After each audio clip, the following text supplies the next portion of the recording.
श्री महादेव जी ने कहा, हे पार्वती, अब श्रीमद् भगवद गीता के 18वें अध्याय के पावन महात्म्य को, जो वेद से भी उत्तम है, श्रवण करो।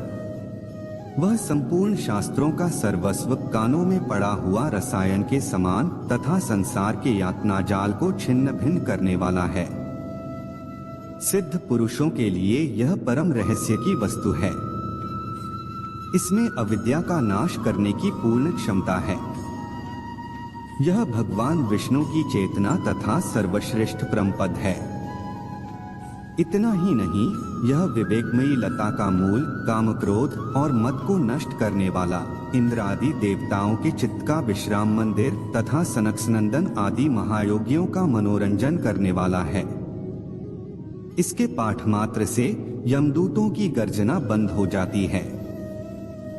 हे पार्वती, इससे बढ़कर कोई ऐसा रहस्यमय उपदेश नहीं है जो संतप्त मानवों के त्रिविध ताप को हरने वाला और बड़े बड़े पातकों का नाश करने वाला हो। 18वें अध्याय का लोकोत्तर महात्म्य है। इसके संबंध में जो पवित्र उपाख्यान है, उसे भक्तिपूर्वक सुनो। उसके श्रवण मात्र से जीव समस्त पापों से मुक्त हो जाता है। मेरुगिरी के शिखर अमरावती नाम वाली एक रमणीय पुरी है। उसे पूर्व काल में विश्वकर्मा ने बनाया था। उस पुरी में देवताओं द्वारा सेवित इंद्र शची के साथ निवास करते थे। एक दिन वे सुखपूर्वक बैठे हुए थे। इतने ही में उन्होंने देखा कि भगवान विष्णु के दूतों से सेवित एक अन्य पुरुष वहां आ रहा है। इंद्र उस नवागत पुरुष के तेज से तिरस्कृत होकर तुरंत ही अपने मणिमय सिंहासन से मंडप में गिर पड़े।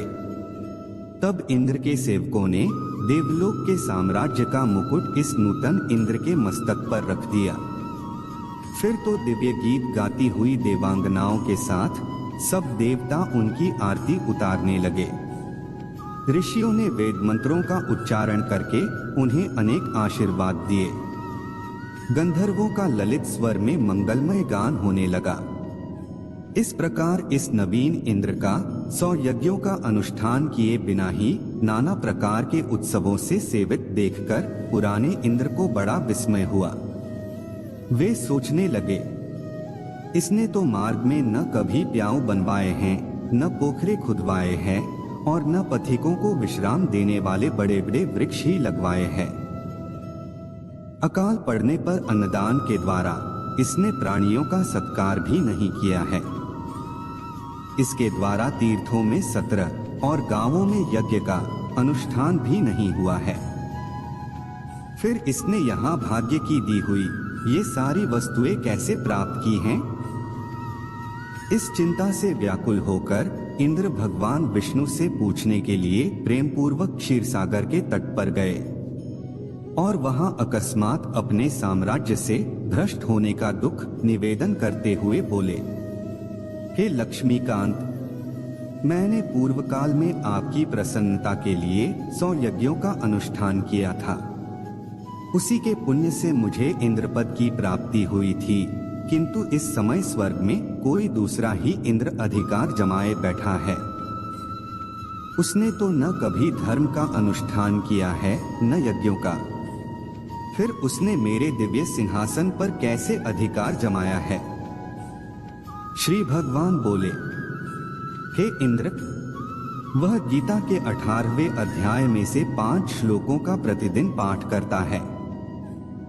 उसी के पुण्य से उसने तुम्हारे उत्तम साम्राज्य को प्राप्त कर लिया है। गीता के 18वें अध्याय का पाठ सब पुण्यों का शिरोमणि है। उसी का आश्रय लेकर तुम भी पद पर स्थिर हो सकते हो। भगवान विष्णु के ये वचन सुनकर और उस उत्तम उपाय को जानकर इंद्र ब्राह्मण का वेश बनाए गोदावरी के तट पर गए। वहां उन्होंने कालिकाग्राम नामक उत्तम और पवित्र नगर देखा, जहां काल का भी मर्दन करने वाले भगवान कालेश्वर विराजमान हैं।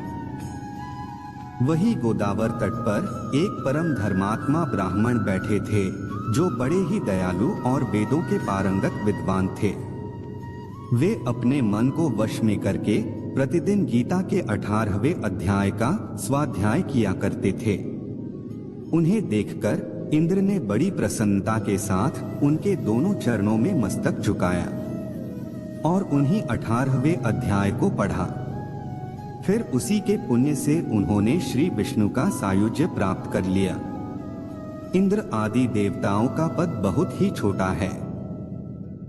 यह जानकर वे परम हर्ष के साथ उत्तम वैकुंठ धाम को गए।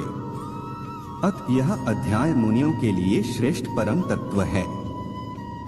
तो हे पार्वती, 18वें अध्याय के इस दिव्य महात्म्य का वर्णन समाप्त हुआ। इसके श्रवण मात्र से मनुष्य सब पापों से छुटकारा पा जाता है। इस प्रकार संपूर्ण गीता का पाप नाशक महात्म्य बतलाया गया। हे पार्वती, जो पुरुष श्रद्धायुक्त होकर इसका श्रवण करता है वह समस्त यज्ञों का फल पाकर अंत में श्री विष्णु का सायुज्य प्राप्त कर लेता है।